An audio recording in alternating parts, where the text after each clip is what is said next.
Hello everyone, welcome आप सभी का हमारे यूट्यूब चैनल शर्मा सर पर। मैं पंकज शर्मा। तो आज हम बात करेंगे एस्टेट के जो प्रीवियस ईयर के जो क्वेश्चन पेपर है उन सभी को सॉल्व करेंगे। एनवीएस के हैं तो ये सिर्फ जो है पीजीटी के लिए हम बात करेंगे, फिजिक्स पोर्शन के ओनली। ओके, आप सभी से उम्मीद करता हूँ आपकी कोऑपरेशन की, ताकि हम और अच्छा कर सकें। ठीक है, आज का जो पोर्शन रहेगा कंटिन्यू, जितना भी पोर्शन, जितने भी क्वेश्चन, जितने भी न्यूमेरिकल्स आए हैं उनको तो सीखेंगे, साथ में किस कंसेप्ट से हैं, कहाँ से क्वेश्चन आए हैं। जैसे लास्ट के अगर 2-3 साल की हम बात करें पहले, मतलब जो अभी क्वेश्चन आए हैं उनका पैटर्न थोड़ा चेंज हुआ है, तो उन क्वेश्चंस के बारे में बात करेंगे और अच्छा करेंगे। तो हम सब मिलकर ये प्रयास करेंगे। तो आप सभी से कोऑपरेशन की मैं उम्मीद करता हूँ। और व्हाट्सएप जो ग्रुप वो है बना दिया जाएगा, एस्टेट पीजीटी ओनली जो सीरियस कैंडिडेट हैं, हाँ, की तैयारी करना चाहते हैं। ठीक है, ओनली टाइम पास के लिए नहीं बनाया जाएगा। तो आप जो है आपको बता दिया जाएगा किस टाइप से आप भी अपनी सजेशन दे सकते हैं कि हम कैसे मतलब मिलकर इसकी तैयारी करें बहुत ही अच्छे से, ताकि सभी का उसमें बेनिफिट हो सके। तो ऐसे बस आज स्टार्ट करते हैं जो क्वेश्चंस हैं उनको। तो हम स्टार्ट करते हैं। तो आपके पास 2000, अगर मैं बात करूँ 2011 के क्वेश्चन पेपर में किस टाइप का पैटर्न आया था और कैसे क्वेश्चन के अंदर आए थे, ओनली फिजिक्स पोर्शन की हम बात करेंगे। ठीक है, तो इसमें देखिए बस जो फर्स्ट जो क्वेश्चन था वो ये था, that true statement regarding beta decay is that. Question number 91। तो 91 से हम स्टार्ट करेंगे। आप चेक भी कर सकते हैं कि कितने क्वेश्चन आपको आते हैं इसमें से। द ट्रू स्टेटमेंट, और हेल्प भी कर सकते हैं। अगर और भी बेस्ट ट्रिक आपके पास है किसी क्वेश्चन के रिगार्डिंग तो वो भी डिस्कस करें, ताकि सबकी इसमें हेल्प हो सके। The true statement regarding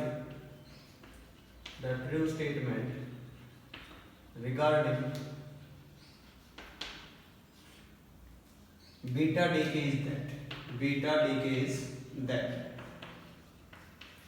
true statement आपसे पूछी गई यहाँ पर। तो सबसे पहले मैं एक बार ऑप्शन जो है बोल देता हूँ। In beta decay mass number of the nucleus changes by unity. Mass number बोला गया चेंज होगा, बट होता क्या, चार्ज नंबर चेंज होता है। और the energy spectrum of beta rays is continuous. Number 3, momentum is not conserved. Number 4, beta raise have discontinuous energy spectrum due to emission of neutrino और anti neutrino. होगा क्या, जो energy spectrum होता है beta रे का वो क्या होता है, कंटिन्यूअस होता है। ठीक है, तो इसका जो आंसर है वो साथ में लिख देता हूँ। क्वेश्चन नंबर 91 का, the energy spectrum of beta ray is continuous. Energy spectrum of beta rays is continuous. तो ये था फर्स्ट, और ये हम कर रहे हैं 2011 के अंदर जो आया था फिजिक्स का पोर्शन, उसके बारे में बात, एस्टेट पीजीटी फिजिक्स। ठीक है, question number 92। Two metal plate separated by distance d from a parallel plate capacitor of capacitance C0। ऐसा बोला गया, मैं आपको एक बार बस स्टेटमेंट रिपीट कर देता हूँ। ये कोई पैरेलल प्लेट कैपेसिटर है, पॉजिटिव नेगेटिव, इस टाइम पर इसका कैपेसिटेंस C0। ठीक है, फिर ये बोला गया कि यहाँ पर ये सपोज डिस्टेंस डी थी बिटवीन द प्लेट्स। ये कोई टी थिकनेस की कोई स्लैब यहाँ पर रखी गई है, कोई कंडक्टिंग स्लैब, और इसका कैपेसिटेंस जो है वो C इसने मांगा। तो रिलेशन क्या होगी, ऐसा पूछा गया। ये अगर बात करें ना, तो क्लास जो 12th है, क्लास 12th के फर्स्ट यूनिट का जो आपके पास कैपेसिटेंस जो पोर्शन है, फर्स्ट यूनिट जो इलेक्ट्रोस्टैटिक, उसका जो कैपेसिटर जो चैप्टर है उसके अंदर आपके पास आता है ये रिलेशन। और रिलेशन वो क्या होती है, C इज इक्वल टू, ठीक है, यहाँ मैं लिख देता हूँ, C into D minus T is equal to C0 into में D। ये रिलेशन आती है वहाँ पर लास्ट जो रिजल्ट आता है। और C0 D डिवाइड बाई में D माइनस टी, आप इसको ऐसा लिख सकते हो अकॉर्डिंग टू ऑप्शन। होता क्या है, जब भी कोई कंडक्टिंग स्लैब या फिर आपके पास डाइलेक्ट्रिक स्लैब इंसर्ट की जाती है या प्लेस की जाती है between the parallel plate capacitor, तो उससे कैपेसिटेंस हमेशा इंक्रीज होगी। ये बात आप याद भी रख लेना, उससे हमेशा ही कैपेसिटेंस क्या होगा, इंक्रीज। तो ये डायरेक्ट क्वेश्चन पूछा गया था क्लास 12 से। अब मैं बात करता हूँ क्वेश्चन नंबर 93 नंबर क्वेश्चन क्या है, स्टेटमेंट देखिए से बस बोला गया two particle with charges q and minus q। तो दो आपके पास चार्जेस हैं, एक है प्लस q, एक है माइनस q, और यहाँ से इस पॉइंट से किसी चार्ज q को यहाँ लाया जाए। ठीक है, वर्क डन पूछा गया कि वर्क डन क्या होगा। तो तो मैं आपको बता दूं सबसे पहले तो प्लस क्यू और माइनस क्यू है ना, ये डायपोल बनाता है, और जब इसको इस पॉइंट से यहाँ लाएंगे, ये होती है इक्वेटोरियल लाइन। इक्वेटोरियल लाइन के ऊपर चार्ज को किसी पॉइंट से उठा के कहीं रख दो, वर्क डन जो होगा हमेशा ही जीरो होगा। वर्क डन क्या होगा? हमेशा ही जीरो। तो इसका डायरेक्ट आप आंसर लिखेंगे, वर्क डन जो होगा ना इक्वेटोरियल लाइन पर, वर्क डन जो होगा इक्वेटोरियल लाइन पर, इक्वेटोरियल लाइन पर हमेशा ही जीरो होगा, किसी चार्ज को कहीं मूव करो, ठीक है। क्यों? क्योंकि वहां जो पोटेंशियल होगा ना ड्यू टू डायपोल वो सेम रहेगा at every point on the equatorial line, वो चेंज ही नहीं होगा। तो ये पॉइंट आप नोट कर लेना, इस लाइन के ऊपर जो पोटेंशियल होता है ना सेम रहता है इक्वेटोरियल लाइन के ऊपर, उसकी वैल्यू हमेशा ही सेम रहेगी, चेंज ही नहीं होगी। ओके, क्वेश्चन नंबर 3 मैंने यहाँ 93 लिख दिया। अब मैं यहाँ लिख रहा हूँ क्वेश्चन नंबर 94। क्वेश्चन नंबर 94 है which is the correct relation between escape velocity and orbital velocity. इसमें बहुत कंफ्यूजन होता है, एस्केप वेलोसिटी क्या होती है, ऑर्बिटल वेलोसिटी क्या होती है। तो मैं आपको बता दूं, ये जो है आपके पास एस्केप और ऑर्बिटल जो है ये क्लास 11 के ग्रेविटेशन चैप्टर है। साथ साथ मैं आपको बता भी रहा हूँ कहाँ से पूछे गए क्वेश्चन। एस्केप जो होता है, ठीक है, इतना जो पता होता है सर, √2gr होता है, एक √gr होता है, तो पता है कैसे लगाएं। देखो ये जो ई है ना, ई कौन सा करोगे, 2 की शेप मिलेगी, ठीक है, तो √2gr जो एस्केप के लिए होगा। अब देख लो कि क्वेश्चन में पूछा क्या गया है। इन्होंने आपसे पूछा है कि रिलेशन क्या होगी। अब इसको यहाँ से डिवाइड कर दो, √gr से √gr कैंसिल होगा, √2 × v0, v o क्या है ऑर्बिटल, v क्या है एस्केप, तो ये इसका आंसर है। क्वेश्चन नंबर 95 आपके पास क्या है, क्वेश्चन 95 में आपसे पूछा गया है a bag is drop from a balloon that is 300 metre above ground. कोई बैग है आपके पास, उसको ड्रॉप किया जा रहा है from a balloon that is 300 metre above ground and moving up at a speed of 5 metre per second. ऊपर जा रहा है 5 मीटर पर सेकंड की स्पीड से। How long will the bag take to reach the ground. वो जो है ground पर पहुंचेगा तो उस टाइम पर आपके पास पूछेगा कितना जो आपके पास टाइम लगेगा। तो देखिए बस सिचुएशन को समझिए। सबसे पहले तो मैं यहाँ आपको बैलून बना दे रहा हूँ। ये बैलून जो है ना ऊपर की डायरेक्शन में जा रहा है 5 मीटर पर सेकेंड, और ये मान लिया सरफेस है ग्राउंड, ठीक है, सरफेस ऑफ अर्थ भी बोल सकते हैं आप इसको, सरफेस ऑफ अर्थ। कितनी हाइट ऊपर है, ये हाइट आपको गिवन है। क्या हाइट गिवन है? ये हाइट आपको गिवन है यहाँ पर 300 मीटर। कितना टाइम लेगा ये बात यहाँ पर पूछी गई है। तो देखिए शायद 5 मीटर पर सेकंड की स्पीड से ऊपर जा रहा है, जब यहाँ आएगा तो उस टाइम उसकी स्पीड क्या होगी, तो v का फॉर्मूला होता है √u² + 2gh। इससे तो हम क्या निकालेंगे, वेलोसिटी निकालेंगे, ठीक है। यहाँ से तो क्या निकलेगी, वेलोसिटी। अब देखो जब ये फाइनल वेलोसिटी आ जाएगी, इनिशियल वेलोसिटी में पता है 5 मीटर पर सेकंड है, v - u = a × t according to first equation of motion. a क्या है, एक्सेलरेशन ड्यू टू ग्रेविटी की वजह से g है, v का पता चल गया, u का पता चल गया, t हम यहाँ से इजीली निकाल सकते हैं, ठीक है। फिर भी ना निकले तो आप मुझसे कमेंट बॉक्स में आप पूछ सकते हैं, अगर फिर भी कोई प्रॉब्लम रहती है तो उसके लिए आपको व्हाट्सएप भी प्रोवाइड कर दिया जाएगा। ये था क्वेश्चन नंबर 95। अब पूछा गया क्वेश्चन नंबर 96 में, वो देखिए बस। तो इनको जल्दी करें क्योंकि क्वेश्चन आपको पता है ज़्यादा होते हैं। अब मैं स्टेटमेंट लिखूंगा तो वो पॉसिबल नहीं है, लेकिन हाँ इन क्वेश्चंस की मैं आपको PDF सेंड जरूर कर सकता हूँ।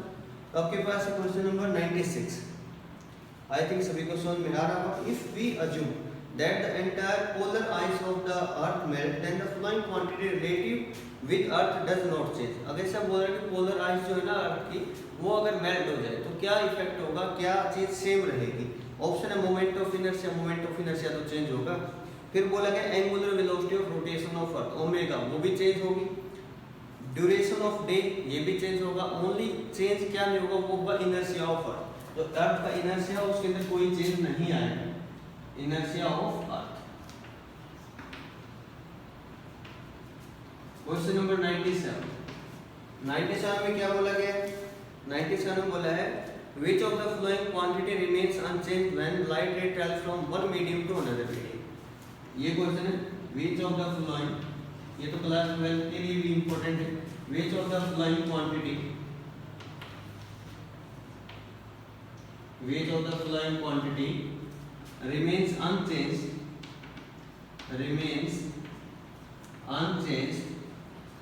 when light ray light way sound आपके पास, light ray travels from one medium to another. जब लाइट रे एक मीडियम से दूसरे मीडियम में जाती है तो क्या कौन सा पैरामीटर है जो अनचेंज रहता है, वो आपके पास है। आंसर आप लिखेंगे फ्रीक्वेंसी। क्यों है, रीजन क्या है इसके पीछे, तो वो सुनो। फ्रीक्वेंसी जो होती है ना कैरेक्टरिस्टिक होती है सोर्स की, अदरवाइज जो वेवलेंथ है स्पीड है वो कैरेक्टरिस्टिक होती है मीडियम की। ये रीजन होता है जब भी कोई भी लाइट रे ट्रैवल करेगी एक मीडियम से दूसरे मीडियम में तो उससे उसकी स्पीड भी चेंज होती है, वेवलेंथ भी चेंज होती है, बट जो फ्रीक्वेंसी होती है वो चेंज नहीं होती। क्यों, क्योंकि because frequency is the characteristic of source not medium. तो मीडियम पर डिपेंड ही नहीं करते, मीडियम इंडिपेंडेंट होती है। क्वेश्चन नंबर 98 में क्या पूछा गया है वो देखें। The average kinetic energy of A gas molecule, चार ऑप्शन है 3/2, 1/2, 3/2 RT, 1/2 RT। तो काइनेटिक एनर्जी जो होती है ना, 9th जो यूनिट है आपके पास आइडियल बिहेवियर ऑफ गैसेस है क्लास 11 का। तो काइनेटिक एनर्जी का फॉर्मूला हाफ एम स्क्वायर नहीं 3/2 kBT, और kB क्या होता है, Boltzmann constant. Boltzmann constant value कैसे निकलती है इसकी, R/n। R क्या, गैस कांस्टेंट 8.314, और n क्या होता है, एवोगैड्रो नंबर। इसका आई थिंक सभी को पता होगा, तो इसको सोल्व भी कर सकते हैं। नियरली जो इसका रिजल्ट आएगा ना तो वो आएगा 1.38 × 10⁻⁻23। तो ये था क्वेश्चन नंबर 98। Question number 99। तो सभी क्वेश्चन जितने भी हैं अब तक के 2008 से जो स्टार्ट हुआ था वहां से लेके अब तक सभी क्वेश्चन हम सोल्व करेंगे। बस आप कोऑपरेट करते रहना, हम अपना अच्छा करने का प्रयास करेंगे। देखो परफेक्ट तो कोई नहीं है, लेकिन कोशिश करेंगे आपको अच्छा प्रोवाइड करने की।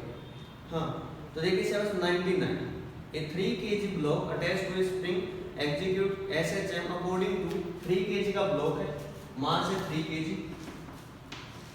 ओके, और इक्वेशन जो आपके पास वो इक्वेशन क्या है, x = 2 cos 50t, ये इक्वेशन है। आपसे पूछा गया स्प्रिंग कांस्टेंट क्या होगा, k की वैल्यू क्या होगी। तो आपको याद हो ना क्लास 11 10th यूनिट के अंदर यहाँ इक्वेशन होती है ओमेगा =√k/m, ओमेगा =√k/m। तो इक्वेशन होती है, तो यहाँ से जैसे आप निकालेंगे ओमेगा और k जो रिलेशन आपके पास, ओमेगा कितना है 50, ठीक है, मैं लिख रहा हूँ 50 √k, m कितना 3, स्क्वायरिंग बोथ साइड अगर आप करेंगे तो यहाँ पर क्या होगा 2500 = k/3। इसकी से मल्टीप्लाई करेंगे तो आपके पास आंसर आएगा 7500 Nm/m, जो इसकी यूनिट होती है। यूनिट का थोड़ा ध्यान रखना आपको। तो ये क्वेश्चन नंबर 99 का आंसर। अब 100 की तरफ हम मूव करते हैं। देखिए शाबाश, और वीडियो अच्छी लगे तो लाइक शेयर जरूर से जरूर करना है, कमेंट करके बताएं कि और इससे बेटर हम क्या कर सकते हैं।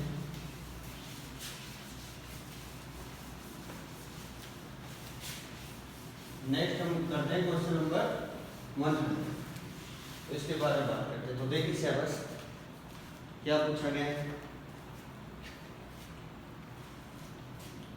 इसमें बोला गया है series AC circuit has a resistance of 4 ohm and reactance of 3 ohm। मैं स्टेटमेंट यानी कि ये आपके पास है इस series AC circuit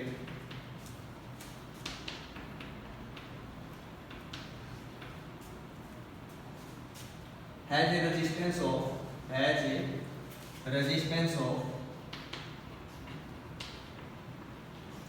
4 ohm and reactance of 3 ohm, reactance of 3 ohm। आपसे पूछा गया है कि the power factor of the circuit is, power factor जो होगा वो क्या होगा। पावर फैक्टर जो होता है ना cos phi हम बोलते हैं, वो क्या होता है R/z। R तो ठीक है, यहाँ रेजिस्टेंस की यूनिट कितना 4, और Z क्या होता है इम्पीडेंस, ये होता है 100√r² + xl - xc², ठीक है, इंडक्टेंस कैपेसिटेंस। इनमें से एक ऑप्शन है तो आप डायरेक्ट यहाँ लिखेंगे 4/4 का स्क्वायर प्लस एक और वैल्यू क्या 3 का स्क्वायर, कितना हुआ 16 + 9 तो 4/5, तो phi = cos इनवर्स 4/5। तो ये आपके पास का आंसर था। इन चीज़ों का आप ध्यान रखेंगे। वैसे कोस के अंदर जो वैल्यू होती है ना, cos phi के अंदर जो वैल्यू होती है ये भी आप ध्यान रखेंगे, ये जो वैल्यू होती है phi is equal to 37 degree पे होती है, ठीक है, 37 डिग्री पे वैल्यू होती है। ओके 100 ये क्वेश्चन है 4 identical copper cylinders are painted, 4 identical copper cylinder उनको पेंट किया गया है। They are all heated to the same temperature, दोनों को हीट किया गया, सभी को, सॉरी चारों को, and left in vacuum which will cool most rapidly. Painted shiny white, rough black, shiny black, rough white. तो रफ ब्लैक जो होता है ना वो एब्जॉर्बर भी होता है, गुड रिफ्लेक्टर भी होता है, वो जितना ज़्यादा कूल भी हो सकता है उतना ज़्यादा मतलब कि गर्म भी हो सकता है। तो यहाँ से जो आंसर होगा पेंटेड रफ ब्लैक का आंसर है, पेंटेड रफ ब्लैक। अगर ये किसी के ऊपर कलर किया गया है तो वो जो है आपके पास क्या होगा, इस केस में मोस्ट रैपिडली क्या होगा, ठंडा भी होगा और उतना ही गर्म भी होगा। 102 देखिए से बस इसमें क्या है, इसे बोला गया रदरफोर्ड मॉडल, मतलब जो भी वैल्यू आपसे पूछा ये गया finally K E square divided by में capital G M E N P. K क्या है आपके पास कांस्टेंट ऑफ प्रोपोर्शनलिटी, जो इसकी वैल्यू 9 × 10⁹ न्यूटन मीटर स्क्वायर पर कूलम्ब स्क्वायर होती है। ई क्या है, इलेक्ट्रॉन का चार्ज, चार्ज ऑन इलेक्ट्रॉन। देखो यूनिट तो होगी ना इसकी, कैपिटल जी के universal gravitational constant, M E क्या mass of electron, M P mass of proton. इसका डायमेंशन पूछा गया, ध्यान रखना है डायमेंशन लेस क्वांटिटी होती है, m0 l0 t0 जो भी ऑप्शन आपके पास डायमेंशन लेस, डायमेंशन लेस। 103 ठीक है, थोड़ा स्पीडली काम करेंगे, क्वेश्चन जो है उनकी संख्या ज़्यादा है, आप सभी को पता ही है, ठीक है, 60 क्वेश्चन है, टाइम थोड़े टाइम में उनको मैनेज करना है क्योंकि और भी सब्जेक्ट होते हैं आपको जो प्रिपेयर करने हैं।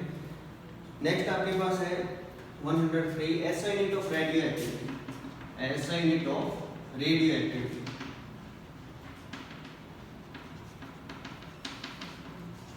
ठीक है, NBS जो है ना उनका लेवल अब भी ऐसे रहता है, लेकिन एस्टेट का लेवल थोड़ा चेंज कर दिया गया, उसका थोड़ा ध्यान रखिए। क्वेश्चन हम उसके रिगार्डिंग भी करेंगे और क्लास 11-12 का कंप्लीट कोर्स जो है इस चैनल पर अपलोडेड है, प्लेलिस्ट में जाकर आप चेक कर सकते हैं। ठीक है, लगभग यूनिट्स कंप्लीट है और जो यूनिट होगी साथ साथ कंप्लीट कर दी जाएगी। ठीक है, टिल दिसंबर हम कंप्लीट कर लेंगे हमारा कंप्लीट कोर्स जो 11-12 का है। ऐसा यूनिट ऑफ रेडियो एक्टिविटी क्या होती है आपके पास, ऐसा यूनिट एक होती है रदरफोर्ड, एक होता है बैक्यूरेल, एक होता है क्यूरी। तो बैक्यूरेल जो यूनिट है ना वो क्या होती है, ऐसा यूनिट, ध्यान रख लेना। मैरी क्यूरी है जिसको 2 Nobel prize physics as well as chemistry उन्होंने अपने हस्बैंड के साथ शेयर किया हुआ है, आप सभी को पता होगा, नॉलेज होगी मैरी क्यूरी के बारे में। अब 104 देखिए सेवेंस में क्या पूछा गया है, out of the four curve आपके पास सेमीकंडक्टर जो है ना उसमें रेजिस्टिविटी टेम्परेचर का ग्राफ पूछा गया है, रेजिस्टिविटी टेम्परेचर का ग्राफ पूछा गया है। 4 रिजल्ट है आपके पास 1 2 3 4। तो आप सभी को पता होगा जो रेजिस्टिविटी होती है ना सेमीकंडक्टर की वो क्या होती है, एक्सपोनेंशियली डिक्रीज होती है विद रिस्पेक्ट टू टेम्परेचर। तो ये जो फर्स्ट जो है ना ये आज का राइट आंसर होगा। फर्स्ट ऐसा ग्राफ होगा, एक्सपोनेंशियली क्या होती है, डिक्रीज होती है विद इंक्रीज इन टेम्परेचर। और कंडक्टर में क्या होता है, जैसे टेम्परेचर बढ़ाते हैं तो उससे क्या होता है, जो रिलैक्सेशन टाइम होता है ना टाउ जिसको बोलते हैं, time between two successive collision, वो डिक्रीज होता है। वो डिक्रीज होने से क्या होता है, आपके पास जो रेजिस्टेंस होता है बढ़ता है, रेजिस्टिविटी बढ़ती है। आर का जो रिलेशन होती है ना एक इंपॉर्टेंट रिलेशन याद रखना, ml डिवाइड बाय में n e square a tau. ये रेजिस्टेंस का फार्मूला था जो आपने v/i पढ़ा हुआ, ये फार्मूला भी होता है, मोस्टली को पता भी होगा, इसको नहीं पता वो नोट जरूर कर लीजिए। ठीक है, अब नेक्स्ट हम क्वेश्चन कर रहे हैं 105। तो इसमें पूछा गया है the pole of a bar magnetic movement given है, मैं m से लिख रहा हूं उसको 5.0 एम्पीयर मीटर स्क्वायर, इसकी यूनिट होती है। 105 क्वेश्चन नंबर है और ये बोला गया 20 सेंटीमीटर अपार्ट, मींस जो डिस्टेंस है ना वो 20 सेंटीमीटर आपसे पूछी गई है। पोल स्ट्रेंथ क्या होगी, तो m is equal to pole strength into d होता है, बेटा आप सभी को पता होगा, सॉरी बेटा आप सभी टीचर्स हैं, रिस्पेक्टेड टीचर्स, आप सभी को पता ही होगा। तो यहाँ देखिए सेवास, तो आपके पास p क्या होगा, m मींस 5/20 सेंटीमीटर है ना, ऊपर भेज दो इसको 5 इतना है 25 एम्पीयर मीटर, तो इसका आंसर होगा 25 एम्पीयर मीटर। क्वेश्चन नंबर 106 इसमें क्या पूछा गया, पोटेंशियल एनर्जी और x में ग्राफ है, पोटेंशियल एनर्जी x क्या है वो इस टाइप से आपसे पूछा गया स्टेबल कहाँ होगा पार्टिकल, स्टेबल इक्विलिब्रियम। देखो यहाँ है, इसको डिस्प्लेस करो, यहाँ ऐसे मूवमेंट करेगा, कुछ टाइम बाद यही आ जाएगा। ये है न्यूट्रल पोजीशन, ये है अनस्टेबल, ये है अनस्टेबल, ये स्टेबल, ये है न्यूट्रल, ये इसको बोल दो न्यूट्रल। ठीक है, न्यूट्रल में क्या होता है, थोड़ा सा डिस्प्लेस करोगे ना, नई पोजीशन पे आ जाएगा, फिर से उसी पॉइंट। स्टेबल में क्या होगा, डिस्प्लेस करो दोबारा उसी पोजीशन पर आ जाएगा। अनस्टेबल में डिस्प्लेस कर दे दोबारा उस पॉइंट पर नहीं जाएगा। क्वेश्चन नंबर 107, तो ये जो था, जो टॉपिक था क्लास 11 12 में से नहीं था। According to Debye theory the latest specific heat of low at low temperature varies according to, तो स्पेसिफिक हीट जो होती है ना लो टेम्परेचर पर, टी की पावर जो होती है ना 3 की डायरेक्टली प्रोपोर्शनल होती है। आप ध्यान रखना 107 डीबाई थ्योरी को थोड़ा आप ब्रीफली पढ़ सकते हैं, किसी को पता है तो थोड़ा इसके अंदर एक्सप्लेन भी करें कमेंट बॉक्स में। तो ये था क्वेश्चन नंबर 107। अब हम बात करते हैं नेक्स्ट,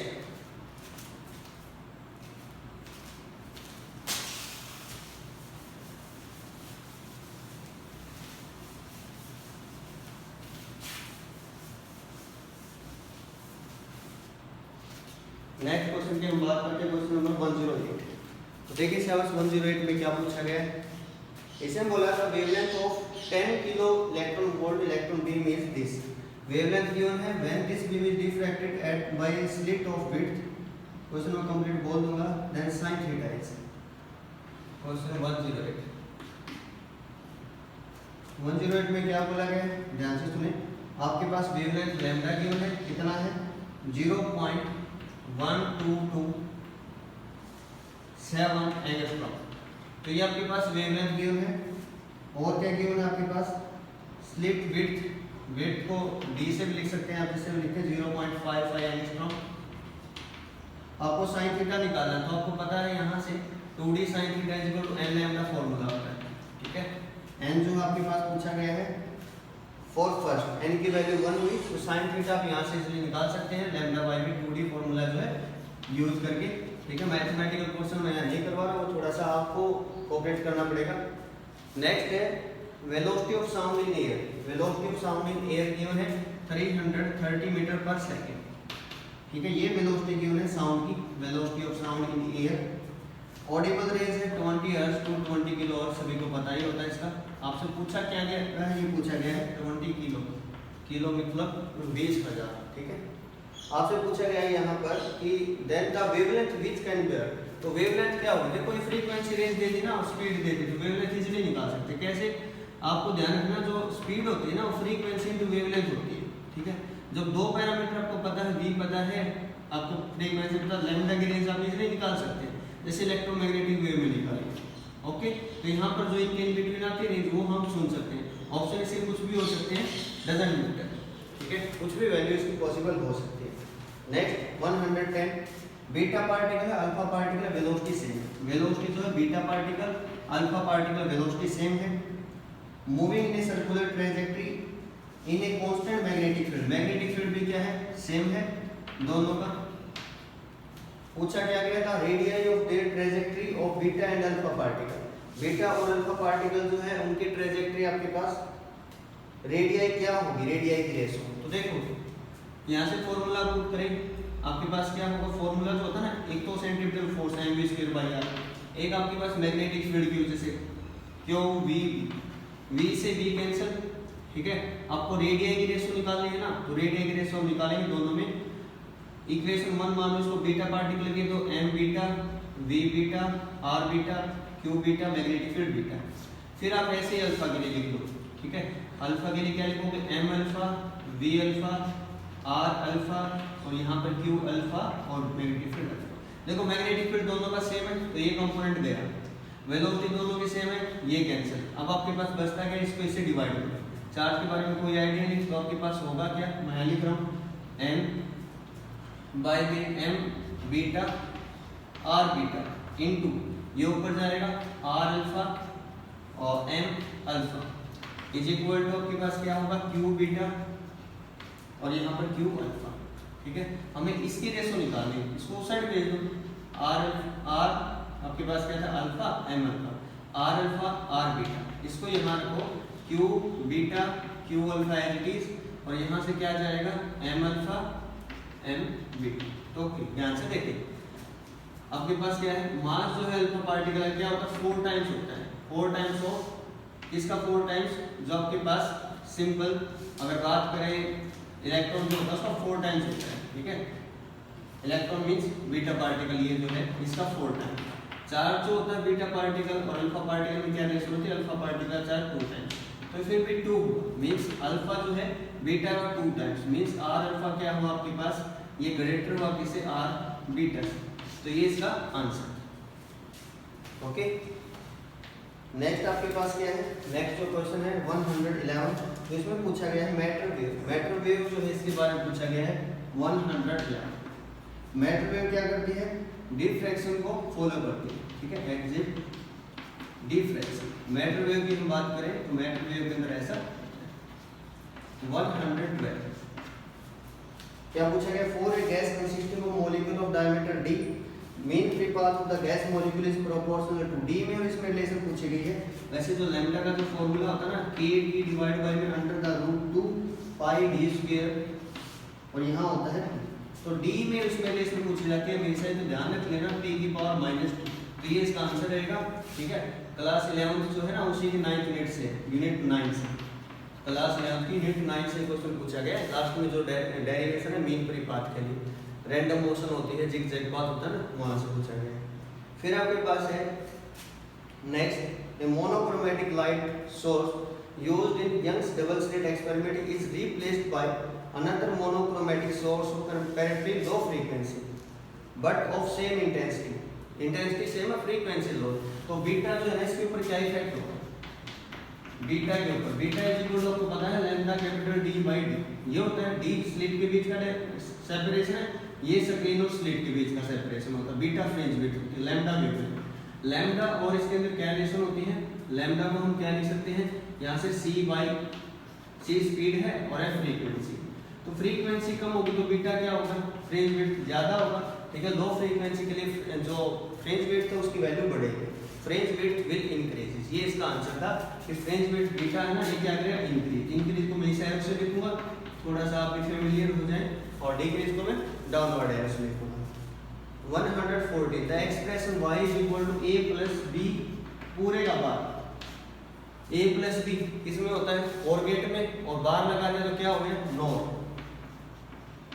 क्या हो गया, नॉट, ठीक है। तो इसका आंसर था नॉट गेट। 115 क्या आपके पास, इसे पूछा गया है ए डीसी मोटर, डीसी मोटर क्या काम करती है, कन्वर्ट करती है इलेक्ट्रिकल एनर्जी को मैकेनिकल में। किसमें फ्लेमिंग का लेफ्ट हैंड रूल लगता है, किसमें राइट लगता है। मोटर जो है ना MLE, मोटर MLE तो याद रख सकते हो ना, मोटर में लेफ्ट हैंड रूल लगता है फ्लेमिंग का, और जो एसी जनरेटर उसमें राइट हैंड रूल लगता है, कंफ्यूज नहीं होना बिल्कुल। क्वेश्चन नंबर 160 क्या पूछा इसमें, light wave are of transverse nature, light wave जो है ना ट्रांसवर्स मींस आधा तिरछा, इसको बोलते हैं electromagnetic wave, EM wave, accelerated या ऑसिलेटिंग चार्ज से प्रोड्यूस होती है। उसमें पूछा गया था दिस फैक्ट, ये जो फैक्ट है किस फिनोमेना को बताता है कि जो ट्रांसवर्स नेचर की होती है ना वो क्या होती है, इजीली पोलराइज होती है, तो light wave can be polarise, तो ये पोलराइजेशन नेचर को शो किए हुए यहाँ पर। अगर ये बोलता है ना कि light wave are transverse nature, इसका मतलब क्या है कि उसको हम पोलराइज कर सकते हैं, पोलराइज। और जो पोलराइज्ड लाइट होती है ना, पोलराइज्ड, वहां पर जो रिफ्लेक्टेड और रिफ्रैक्टेड रे के बिटवीन एंगल होता है ना वो 90 डिग्री होता है। अब है क्वेश्चन नंबर 170, उसमें क्या पूछा गया है, इसे पूछा गया था value of G for earth, G की वैल्यू कहाँ ज्यादा होती है कहाँ कम होती है। देखो G की वैल्यू वैसे तो अर्थ के सरफेस में कितने लेके चलते हैं, G की value 9.8 metre per second square लिखते हैं, या फिर 981 सेंटीमीटर पर सेकंड स्क्वायर लिखते हैं, या फिर 5 स्क्वायर फीट पर सेकंड स्क्वायर, या फिर इसको और किस फॉर्म में बोलते हैं आपके पास 5 square metre per second square.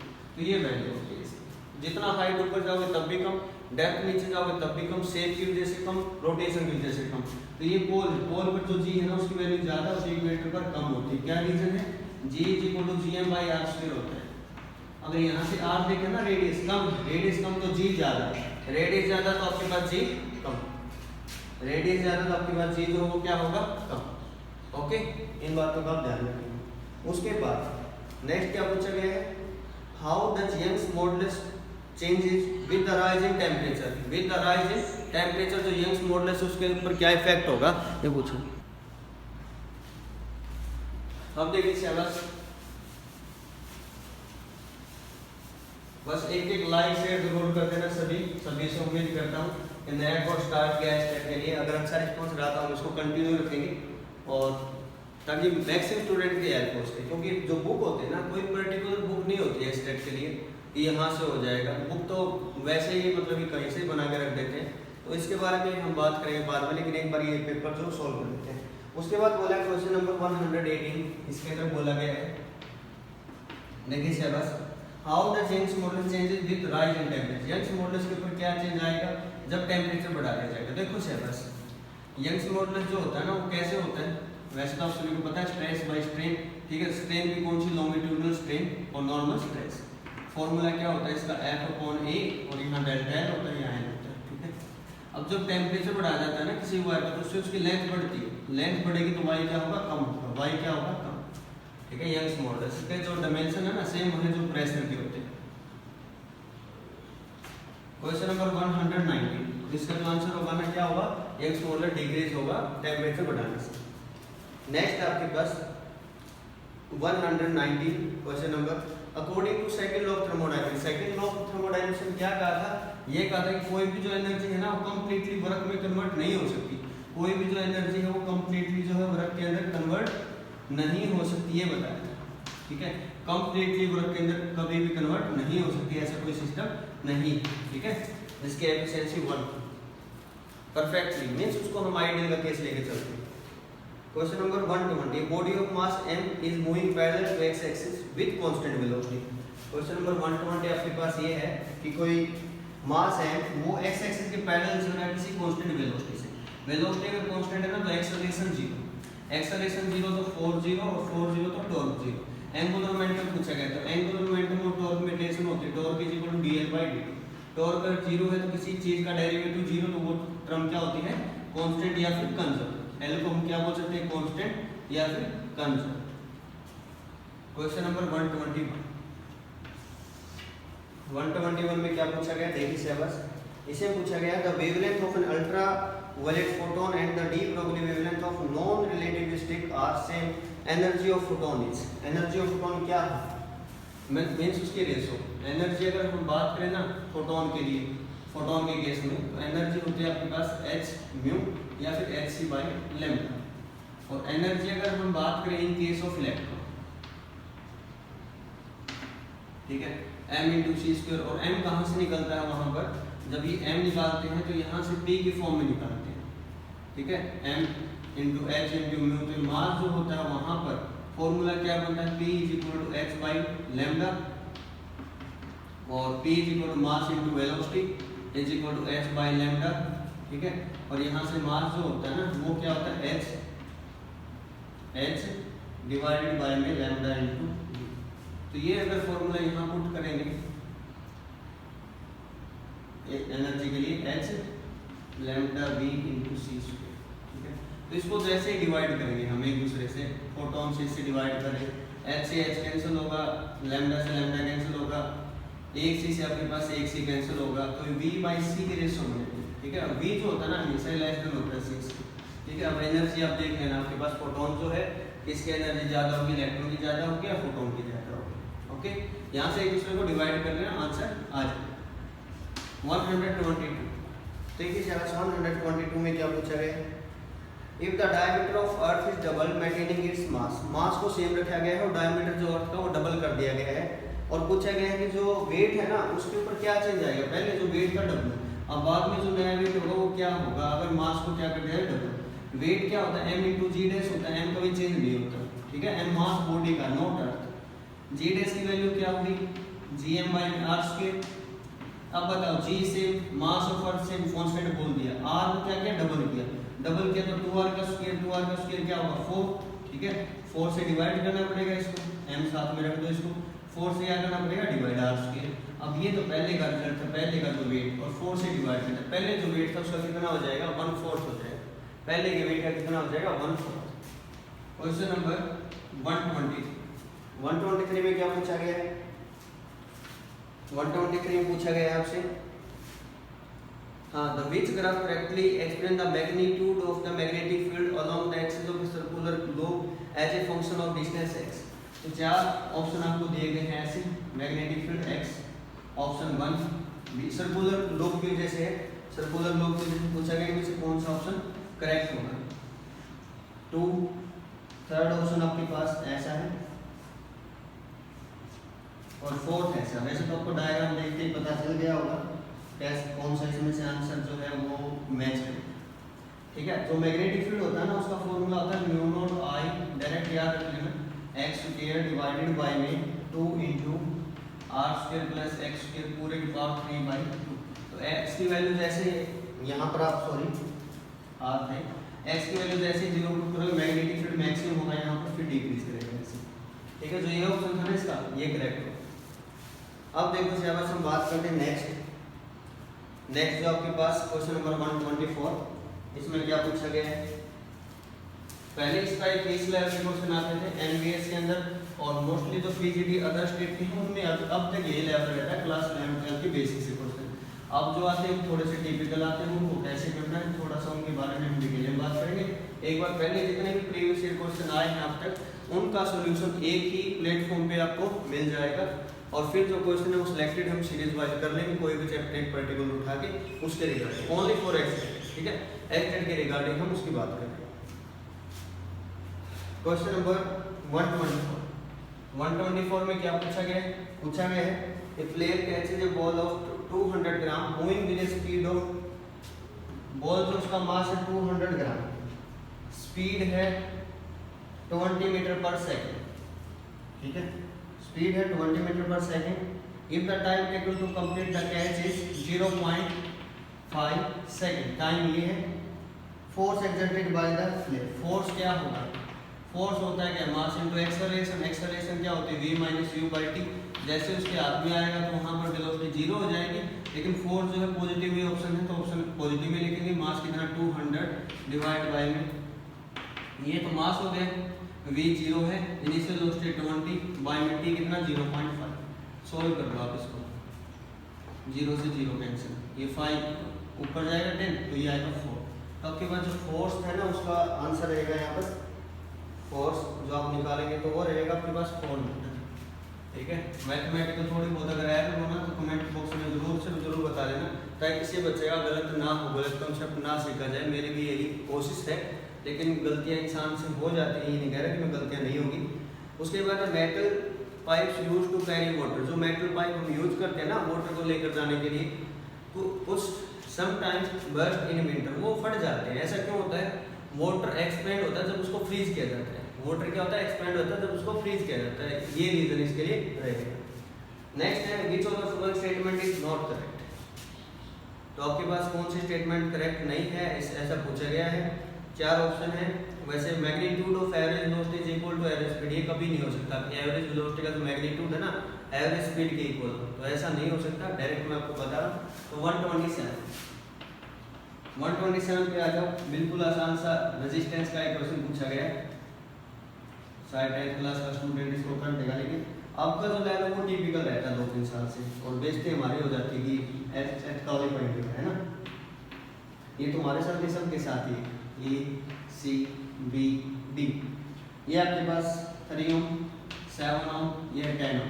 अब देखो ए से बी इक्विवेलेंट रेजिस्टेंस पूछा गया, तो ए बी को छोड़कर पहले और को सॉल्व करें। 5 3 और 7 कितने हुए सीरीज में 10 और 10 कितने हुए 10 और 10। देखो दो इक्वल रेजिस्टेंस पैरेलल में ना तो उसका आधा हो जाता है, 10 और 10 का आधा 5, 5 और 5 10, 10 और 10 का हाफ 5, तो 5 ओम इसका इक्विवेलेंट रेजिस्टेंस है। ठीक है, रेजिस्टेंस का इजी इक्वेशन मैंने डाल के रखी है अलग से, वो भी मैं लिंक इसका जो डिस्क्रिप्शन बॉक्स में डाल दूंगा ताकि प्रॉब्लम ना हो किसी भी टाइप की। और मेरा जो व्हाट्सएप नंबर है इस पर आप अगर क्वेश्चन पेपर चाहिए, कोई क्वेश्चन समझ में नहीं आया तो आप इस पर व्हाट्सएप भी कर सकते हैं। ग्रुप भी जल्द से जल्द बना दिया जाएगा only for estate PGD physics. 127 question number 128 आप अपने आइडिया दे सकते हो। ठीक है, अपना छोटा भाई समझ के, जैसे अभी मेरी तो स्टार्टिंग ही है। ठीक है, आप लोगों ने काफ़ी मतलब कि स्ट्रगल भी किया होगा, टेस्ट भी दिए हैं, आपको मुझसे ज़्यादा नॉलेज भी हो सकती है। 128 इसमें पूछा गया 2 notes are in octave, the ratio of their frequencies तो रेशियो ऑफ देयर फ्रीक्वेंसी, ये क्वेश्चन आपके लिए बता देना कि क्या होगा, टू नोट्स आएगा are an octave apart the ratio of their frequency. उसके बाद पूछा गया वंडर वाल इक्वेशन। तो वंडर वाल इक्वेशन के लिए 4 ऑप्शन थे, लेकिन ऑप्शन क्या क्या करना आप सभी को पता है, p plus a by V square v minus b equal r, ये वंडर वाल इक्वेशन होती है, ये पूछी गई थी। ठीक है, 130 नंबर क्वेश्चन में आपसे पूछा गया है an electric dipole placed in uniform electric field experience. तो वो सिर्फ टॉर्क एक्सपीरियंस करता है। ठीक है, जब भी किसी भी, अब ये यूनिफॉर्म इलेक्ट्रिक फील्ड सपोज यहाँ डाइपोल रखा हुआ है माइनस क्यू प्लस क्यू, तो ये इसके लिए फोर्स, ये इसके लिए फोर्स, ये परपेंडिकुलर डिस्टेंस होती है, आप सभी को पता है। टॉर्क इज इक्वल टू क्या होता है, p cross p with the dipole moment है, ये इसका आंसर है।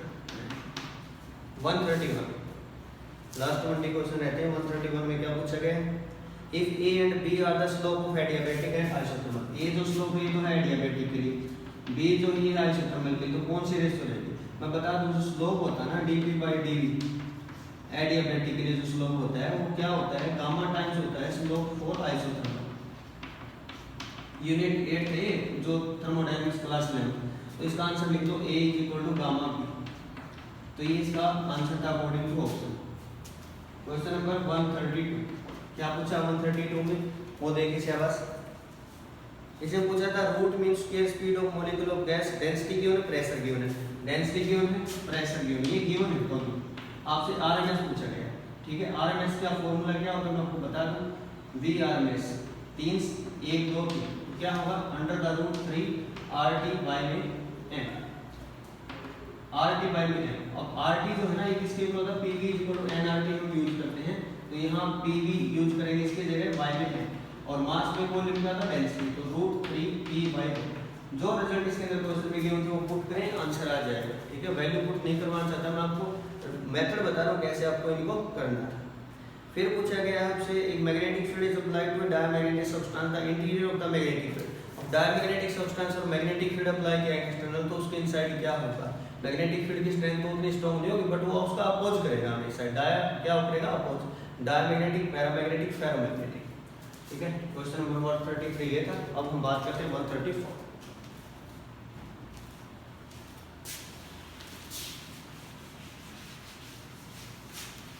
अगर अच्छा रिस्पॉन्स रहा सभी का तो हम कोर्स कंटिन्यू करेंगे, अदरवाइज जो क्लास 11 12 का है वही हम रखेंगे इसके अंदर।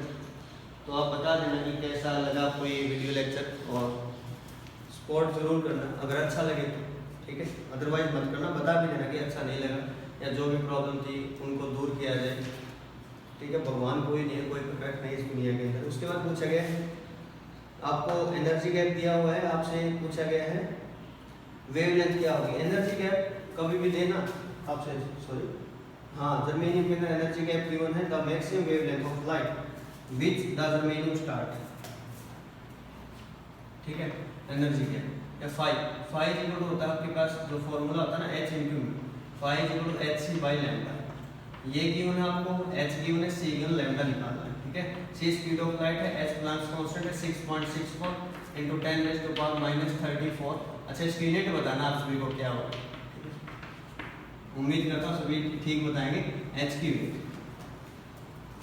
जो क्वेश्चन दिए जाते हैं उनका आंसर जरूर करना।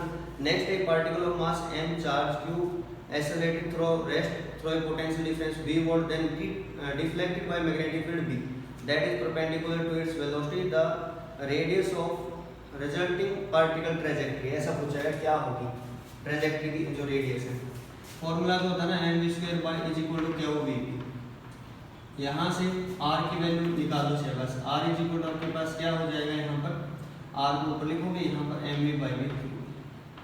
अब देखो शहबाज जो पूछा गया तो उसकी बात कर रहा हूँ, जो काइनेटिक के अंदर जिसको दी गई थी ना पोटेंशियल एनर्जी इक्वल होगी, पोटेंशियल एनर्जी ये होती है, यहाँ से जो v होगा v का रिजल्ट आएगा under the root 2e by में, जो भी चार्ज q भी लिख सकते हो, यहाँ पर e लिखा मैंने, q भी लिख सकते हो, बाई में। ठीक है, और m भी जो है वो रूट के अंदर ही आएगा ऐसे। ठीक है, तो v की वैल्यू यहाँ पुट करो m q b, या चार्ज को e लिख लो, सेम चार्ज लिखना under the root 2e v by में। m को यहाँ लिख लो, m इसके साथ आएगा, e से e कट जाएगा, जो भी रिलेशन आया आप यहाँ से लिख सकते हो under the root 2 into E into V M स्क्र बाई में m इंटू ई स्क्र बी स्क्र। एम से एक एम कटेगा, एक ई से एक ई कटेगा, जो रिलेशन आए 2vm under the root 2mv³ b², यही आंसर है इसका, 1 4 से इंटू b²। उसके बाद आपके पास है क्वेश्चन नंबर 136, ये ऑर्गन पाइप के रिगार्डिंग, इसकी किसी को ट्रिक पता है तो जरूर बताना, ठीक है, अदरवाइज मैं इसको सॉल्व करूंगा। आंसर तो इसका हाफ आएगा। Length of an organ pipe open at both and, length जो है L है ओपन ऑर्गन पाइप की, और बोला गया द पाइप इज क्लोज, अगर पाइप को एक एंड को क्लोज कर दिया जाए, ठीक है, क्लोज कर दिया जाए एक एंड से, तो फंडामेंटल फ्रीक्वेंसी क्या होगी? फंडामेंटल फ्रीक्वेंसी फर्स्ट हार्मोनिक को बोलते हैं फंडामेंटल, ठीक है, फिर सेकंड फ्रीक्वेंसी जो आती है उसको बोलते हैं फर्स्ट ऑर्डर टू। उसके बाद है the magnitude of vector ABC का मैग्नीट्यूड दिया है 12 5 13। एंगल पूछा है, angle between A and B, A का मैग्नीट्यूड है 12, ठीक है, ट्रायंगल की फॉर्म में लिख लो आप इसको ऐसे, थीटा 12 5 13 बड़ा बड़ी साइड का स्क्वायर ऑफ अदर टू छोटी छोटी साइड, ठीक है। अब ये एंगल कितना होगा 90 डिग्री, A और B में से पूछा गया था, 90 डिग्री इसका आंसर होगा। डायग्राम से क्लियर हो जाता है। क्वेश्चन नंबर 130, यहाँ पर क्लियर होता था लेकिन पेपर के अंदर तो नहीं था ना, ये प्रॉब्लम भी है।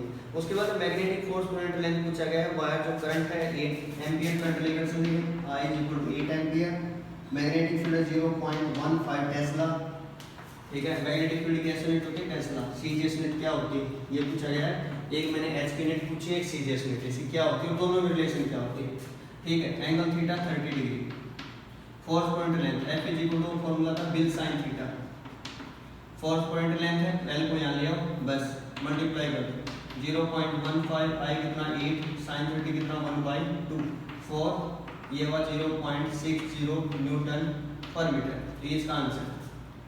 Question number 139, I think speed भी ठीक है, कम नहीं, इतना आराम से स्लो पढ़ाए, तो जल्दी थोड़े टाइम में ज़्यादा कवर करना। 1 kilowatt hour is equivalent to 1 kilowatt hour जो है कमर्शियल यूनिट है यूज फॉर इलेक्ट्रिकल एनर्जी, जो इलेक्ट्रिसिटी बिल के जो कैलकुलेशन होती है वो भी इसी में ली जाती है। 3.6 × 10⁶ जूल इतने की इक्वल होती है। 140 आपके पास एक capacitor is most likely to behave as a short circuit की तरह बिहेव करता है जब उसका जो रेजिस्टेंस होता है ना बहुत ज़्यादा होता है, उसका रेजिस्टेंस का फॉर्मूला सभी को पता हो 2π, फ्रीक्वेंसी बढ़ेगी तो उसका रेजिस्टेंस बढ़ेगा, तो वहाँ पर शॉर्ट सर्किट की तरह बिहेव करेगा। 140 क्या पूछा 141 के अंदर, the true statement according to Bohr model of hydrogen atom. अब ये बोर मॉडल के अकॉर्डिंग चार ऑप्शन है ना, आपको बिल्कुल भी नहीं पता तो चारों फॉर्मूले लगा दो, तो mv²/r क्योंकि इलेक्ट्रॉन रिवॉल्व कर रहे हैं around nucleus is equal to k q1 q2 upon r²। वैसे हम गोल्ड न्यूक्लियस लेकर चलते हैं, गोल्ड न्यूक्लियस के लिए चार्ज है ना वो हम लिखते हैं आपके पास कितना 79, ठीक है, ये इसका एटॉमिक नंबर होता है गोल्ड के लिए, Z जिसको बोलते हैं। एक फॉर्मूला ये, एक बोर का सेकंड पोस्टुलेट, इन दोनों में से क्या करना, इसमें से v की वैल्यू निकाल के ऊपर वाले पुट कर देना, तो आंसर आपके पास आ जाएगा। वैसे इसका आंसर मैं बता देता हूँ, जो ऑप्शन है जो स्पीड होगी ना that is inversely proportional to n, ये बिल्कुल ठीक था, और एक था कि जो रेडियस है ना that is inversely proportional to n², second option ये था इसका, बट ये ऑप्शन इसका जो है वो करेक्ट नहीं है, ठीक है। ऐसा क्यों नहीं है, क्योंकि n² डायरेक्टली प्रोपोर्शनल होता है इस केस में, और एनर्जी बोला गया था कि energy directly proportional to n², लेकिन एनर्जी जो होती है ना वो क्या होती है -13.6 इलेक्ट्रॉन वोल्ट बाई में n² होता है, नॉट डायरेक्टली प्रोपोर्शनल। अब आपके पास नेक्स्ट है 142, Newton's laws of cooling can be derived. Newton's laws of cooling जो है उसको किससे डिराइव किया जा सकता है, Newton's laws of cooling can be derived from Stefan's law से इसको डिराइव किया जा सकता है। फिर आपके पास कि जो वेव है इनका ऑर्डर लिखना है, ये इंपॉर्टेंट है, वेव जो है इनका ऑर्डर लिखना अकॉर्डिंग टू फ्रीक्वेंसी, कि किसकी फ्रीक्वेंसी ज्यादा किसकी कम। चलो मैं बता देता हूँ किसकी फ्रीक्वेंसी ज्यादा किसकी कम। देखो एक चीज ध्यान रखनी है, अगर ऐसा क्वेश्चन आ जाए तो फ्रीक्वेंसी के लिए मैं लिख रहा हूँ गाड़ी x u v i मेरी रेंज से बाहर, gamma ray X ray ultra violet आई से आपके पास क्या इंफ्रारेड माइक्रो रेडियो। अब रेडियो की फ्रीक्वेंसी से बढ़ती है और इसकी फ्रीक्वेंसी सबसे ज़्यादा है, इसकी कम, ठीक है। फ्रीक्वेंसी सबसे कम है रेडियो की, रेडियो की वेवलेंथ ज़्यादा, फ्रीक्वेंसी क्या कम। ध्यान रह जाएगा, ठीक है। सीक्वेंस तो याद रहे, गाड़ी XU आते ना 350 या 500, तो गाड़ी XUV आई मेन से बार, एक दो बार बोलोगे तो याद हो जाएगी सीक्वेंस, तो बुक में दी हुई है। टेबल बहुत थोड़ी, वैसे टेबल की ट्रिक भी मैंने बताई हुई है, वो भी चेक कर लेते। नेक्स्ट आपके पास क्या है, नेक्स्ट है आपके पास यही है जो मेजरमेंट इफेक्ट है, मैच करने थे। मेजरमेंट इफेक्ट जो होता है सुपर कंडक्टिविटी के लिए होता है, बर्गस्टन लॉ जो होता है डिफ्रैक्शन के लिए होता है, लॉ ऑफ मेलिस जो होता है वो स्कैटरिंग के लिए होता है, स्टीफन लॉ रेडिएशन प्रेशर के लिए होता है। ये इसके आंसर है। ओके, ये पूछा गया कि ये रिलेशन कहाँ यूज होती है, n1 sin theta 1 n2 sin theta 1। ये क्या स्नेल्स लॉ ऑफ, सभी को पता है स्नेल्स लॉ ऑफ के अंदर फॉर डिफ्रैक्शन हम यूज करते हैं। A particle starting from rest moves with a uniform acceleration cover x distance। कोई पार्टिकल है 5 सेकंड के अंदर वो क्या करता है, x डिस्टेंस कवर करता है। पूछा गया नेक्स्ट 5 सेकंड के अंदर कितनी डिस्टेंस वो कवर करेगा। ये मत बोल देना कि सर 5 ही करेगा, नेक्स्ट 5 सेकंड। देखो बस इनिशियली रेस्ट पर s1 जो है x ut u0 initial speed 0 half into acceleration into t का स्क्वायर 5 का स्क्वायर। अब नेक्स्ट जो डिस्टेंस है, ठीक है, हमें नहीं पता वो डिस्टेंस कितनी है, जो भी डिस्टेंस है उसको हमने s का नाम दिया, वो कितनी होगी half into a into t, कितना 5 और 5 10, ठीक है 10 का स्क्वायर। अब होगा क्या s y में x, इसके डिवाइड में 1 करेंगे तो 1/2 से 1/2 कैंसिल, a से कैंसिल, 10 का स्क्वायर डिवाइड में 25 4। अब ये जो s है ना 4 टाइम्स हो गया x का, लेकिन हमें तो सिर्फ इतना सा पता करना, तो 4x माइनस x कितना होगा 3x इसका आंसर, ठीक है। वीडियो एक बार दोबारा फिर रिपीट करना, कोई प्रॉब्लम आए तो।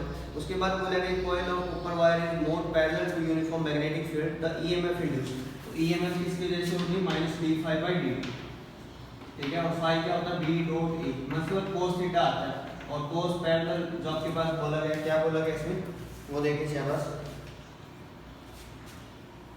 हाँ ऐसा बोला गया है is more parallel to uniform magnetic field, magnetic field के पैरेलल, तो EMF induced in the coil, coil of copper wire is more parallel. उसको पैरेलल नहीं अगर उसके साथ लेकर जाएगा ना तो कोई भी फ्लक्स जो ईएमएफ है ना, कोई ईएमएफ इंड्यूस नहीं, कोई फ्लक्स कांस्टेंट रहेगा, वो चेंज ही नहीं होगा।